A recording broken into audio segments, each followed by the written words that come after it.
If you have thought about personal finance, you've probably asked yourself the question, how should I invest? How should I manage my investments? How should I approach things? And there are many options out there, and it can feel very overwhelming trying to sift through all the information to figure out what's right for you.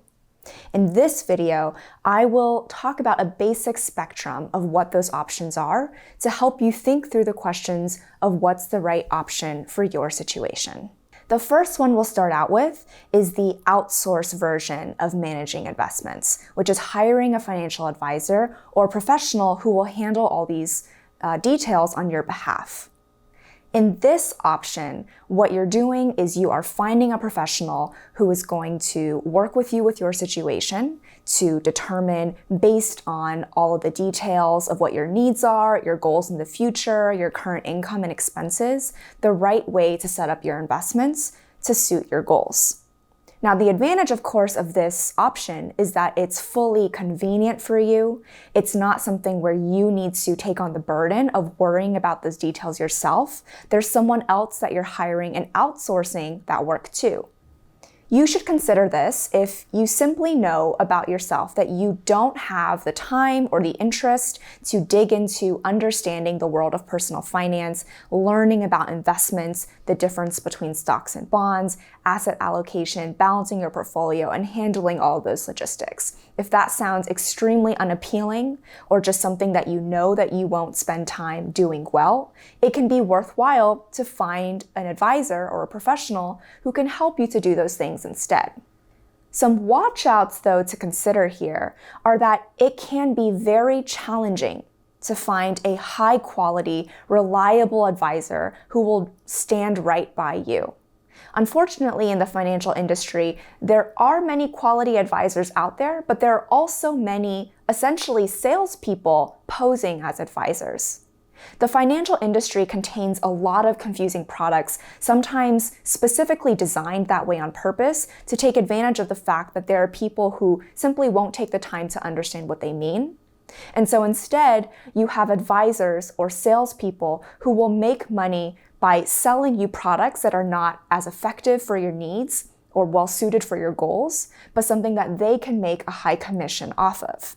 Also keep in mind that hiring a professional advisor does not necessarily, and typically on average does not, earn you better returns than you can earn yourself. That can feel counterintuitive or surprising to people, but over and over again, the data shows that very few advisors over time, very few actively managed funds, or any level of professional product out there can consistently beat the market.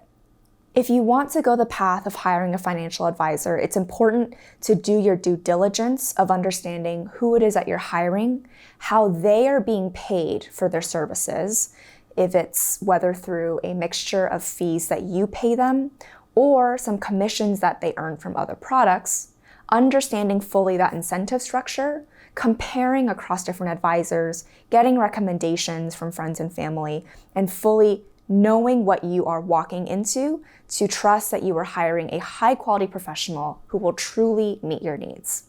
On the costs end of things, hiring a financial advisor can typically cost about 1% of your assets managed or higher. And that typically assumes a fairly significant level of minimum investment. And so if you don't meet those minimum investment needs, you may also either have a challenging time finding an advisor or need to pay flat fees or hourly rates instead. Moving on from the first option of fully outsourcing to a financial advisor is an option somewhere in the middle, which is leveraging a platform, a hybrid service or automated platform to be able to help you handle the logistics of your investments. This is an option with slightly less hand-holding. Whereas in option one, what might be required from you is walking into an appointment with an advisor, sitting down for an hour and answering all their questions about your situation, after which they take that information and run with it. In option two, there's more learning and details for you yourself to figure out around how much you're going to invest, how you're going to set up those contributions, and maybe some basic information about understanding your risk profile. But in this option, you are able to then essentially provide some information about your age, when you need the money that you're going to invest, how risk tolerant or risk averse you are, and the service or platform will help you to then automate the investments based on what they learn about you. There are options that are hybrid versions, I would call them, because they both automate some of the investments, but also provide you access to a human individual or team of advisors who you can call to ask questions if you need be.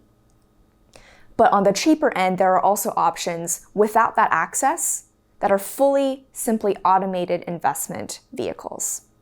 This can be a good option for you if you know some of the basics about investing and you understand generally what you're trying to set up for yourself, but you don't want to be bothered with the hassle of managing the day-to-day of those investments, of figuring out the asset allocation, of exactly which funds, which stocks you want to pick, and how you're going to rebalance that over time, manage it for tax optimization purposes, etc. It can be beneficial for you to save the time and have a platform do it on your behalf.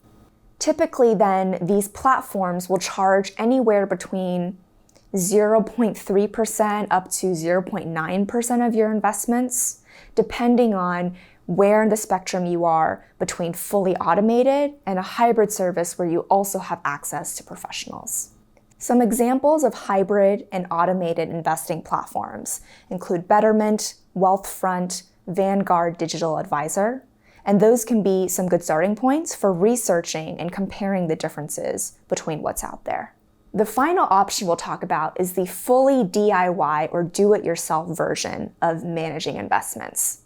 In this scenario, you are the one who is fully educating yourself to learn about topics like how to manage your investments, what asset allocation is right for you, how to think about your investing time horizon and risk profile, how to rebalance your portfolio and when to do that, the difference between different types of index funds or individual stocks and bonds. And these details are something that once you learn them yourself, you're able to directly apply them in practice. This is the best option for you if you want full control over your money. As they say, no one will care as much about your money as you do yourself. And so this is the best for you when you want to be able to fully understand and optimize every detail of what you're doing to your specific situation. And you can choose to do those things because you have full control versus dealing with a platform or an advisor who may or may not do every detail for you. Here are some watch outs for this option. It's important to fully understand your own behaviors and tendencies if you are going to choose to be a do-it-yourself investor. Know yourself and whether you have the inclination and the time and the discipline to fully educate yourself about investments to make the right decisions that are going to be the most effective for you. It can be very common and very easy for DIY investors who either haven't fully taken the time to understand everything about the investments that they're making, or who haven't fully understood their risk profiles to make emotionally driven decisions. DIY investors can sometimes make the mistake of selling low in a moment of the stock market dipping, or trying to chase performance, ending up earning lower returns than they would have otherwise. These types of mistakes can end up costing you much more than you saved by being a DIY investor. And it's important to go in with eyes fully wide open about yourself and what is likely going to turn out. The costs here are, of course, the cheapest. The only cost that you will pay is the cost of any funds that you choose and the fees that they charge, whether that be commissions or fees by the index or mutual funds. There are many options in between the spectrum of what I just laid out, but it can be a helpful starting framework for you to think about what's the right place for you to start. Wherever you are personally, I hope this gives you a starting point. If you found this video helpful, please share with others, like, or subscribe.